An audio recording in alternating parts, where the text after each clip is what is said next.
yogi, welcome back. I've got a short and sweet evening flow for you. It's going to be great for before bed to calm your mind, get you back into your body, and ready for a good night's sleep. We'll meet at the top of the mat. You can grab any props that you need, maybe dim the lights, put on a candle. We'll place our feet about hip width distance apart. Rolling the shoulders away from the ears. The hands can just fall facing the thighs. We're going to start to bend and stretch the knees quite quickly.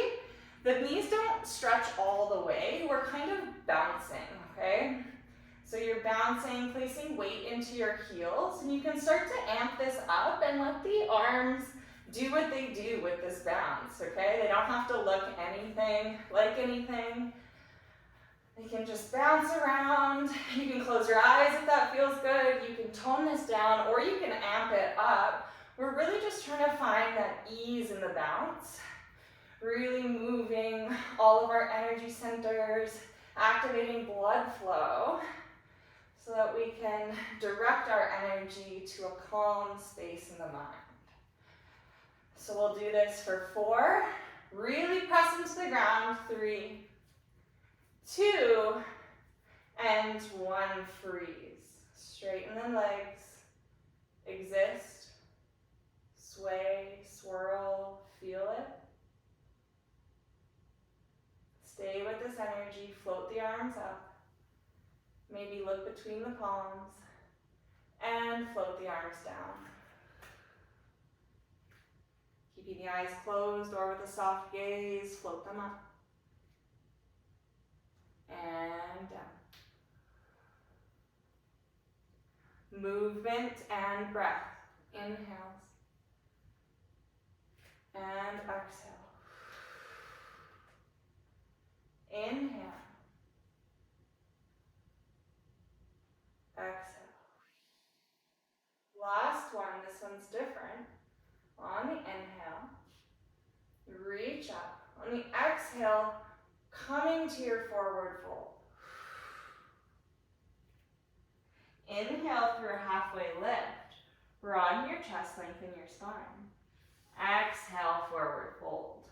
Walk the feet just wider than hip width distance.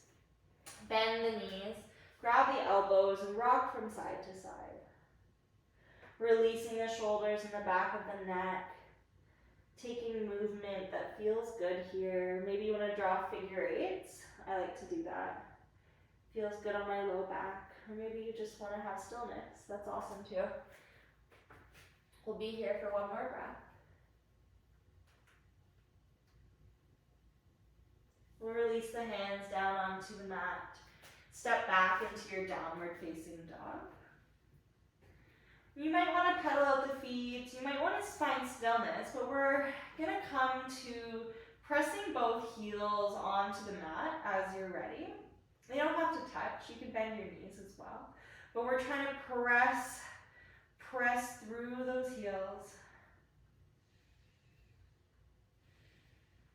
On your inhale, look towards your thumbs. Slowly lower the knees towards the mat. Untuck the toes, release the hips back, child's pose.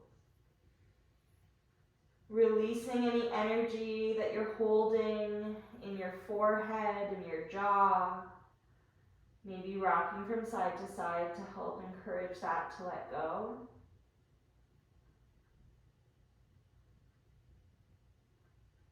And we'll come forward into your tabletop position, positioning your knees underneath the hips, wrists and shoulders are stacked. Inhale, coming through your cow. Exhale, cat position. Inhale, sweep it up, lift. Exhale, round. One more in each direction. Inhale, sweep it up. Exhale, round. Finding a neutral spine, tuck the toes, straighten out the legs, downward facing dog. Walk the hands forward just slightly. Draw the right knee in towards the chest and place it down into your pigeon pose. Releasing the back leg onto the mat, rocking from side to side so you find your positioning. That shin does not have to be parallel with the front edge of the mat. Work with your own body, okay? So there's no wrong way to do this as long as we are safe. You can walk the forearms in front of you, coming forward, supporting the neck.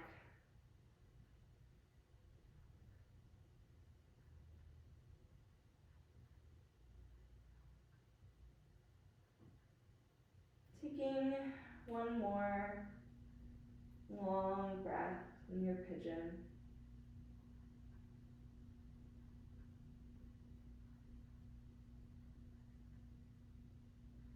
And coming back up to forearms. We're gonna come onto the right hip, swing the left foot around, but step it onto the mat. Bring your weight over towards the left, and right leg comes to a low lunge. Reach the arms up. Place the hands onto the upper thigh. Press a little bit deeper towards the mat, maybe lengthen your stance. Reach the eyes all the way up if we're in our back bend. And exhale, hands come to frame the front foot. Come back into your half split, peeling the toes up towards the forehead and rocking the toes from side to side.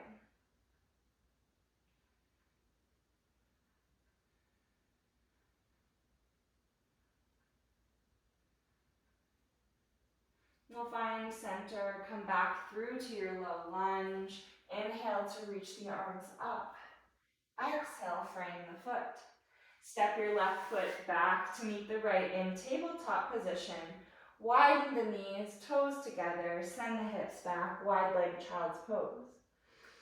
From here, press your weight into the left side, open up the right arm, and thread the needle here.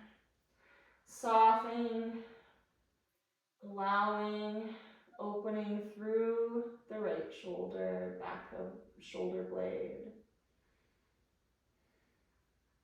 And come back through center. Let's do the other side. Left arm reaches and threads through on the right.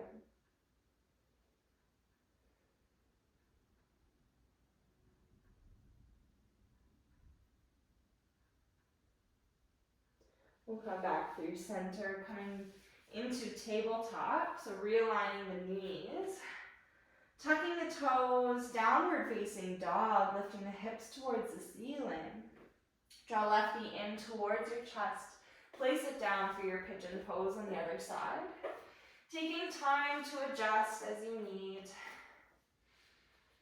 And then coming down onto the forearms for sleeping pigeon.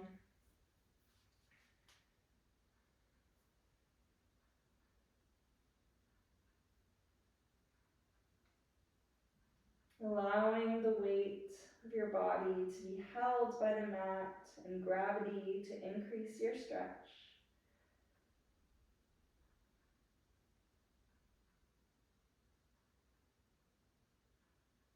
Let's come back up onto the hands. Rock the weight over towards the left side. Stamp the right foot in front of you. Send your weight forward. Left steps back, low lunge. Inhale, reaching up. Bringing hands towards upper thigh, pressing, lifting the chest, sinking the hips a bit lower towards the mat. Maybe eyes can come follow the back bend.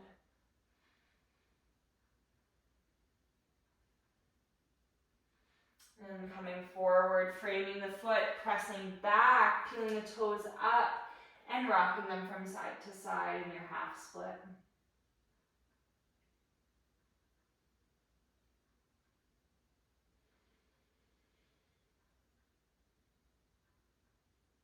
We'll find neutral, coming back through your low lunge. Let's tuck the back toes, frame the foot, place the hands onto it. Lift up the back knee, step back, downward facing dog. One final breath in your down dog. Your inhale, look towards your hands, rise to the balls of the feet. The exhale, take the whole exhale, lower the knees down. Untuck the toes, child's pose. Release the hands on the mat, bringing the palms to face up, arms to come along beside your legs. Child's pose.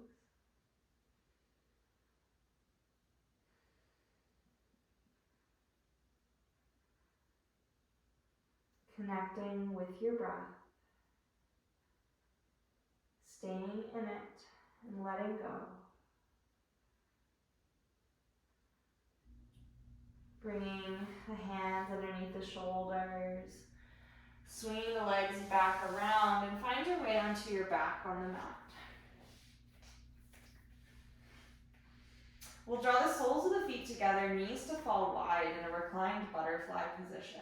You can grab some props underneath the thighs or the knees if you're finding that this is uncomfortable. You can also keep the knees facing the ceiling, taking what you need in any variation. I like to place my hands on my hip area and upper thigh to try and push and give my low back a little bit of traction. If you don't want to have any activity in this, just simply place the arms beside the knees and soften. As we're winding down at the end of our day, we might still have a busy mind. But I'm here to remind you that anything that was going on in your day today and anything that will be going on in your day tomorrow can wait, just for the night. You can give it space and take care of yourself by nourishing your body with this practice and with the power of sleep and rest.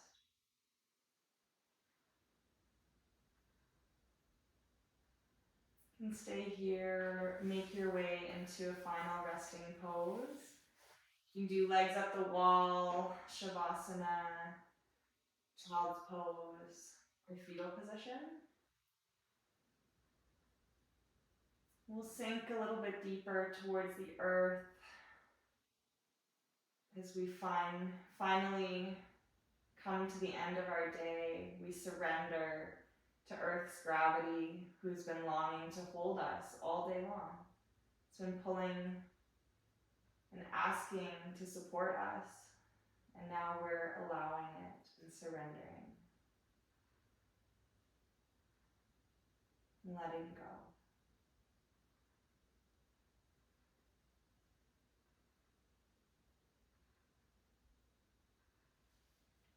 Taking your time in your shavasana, staying as long as you need to.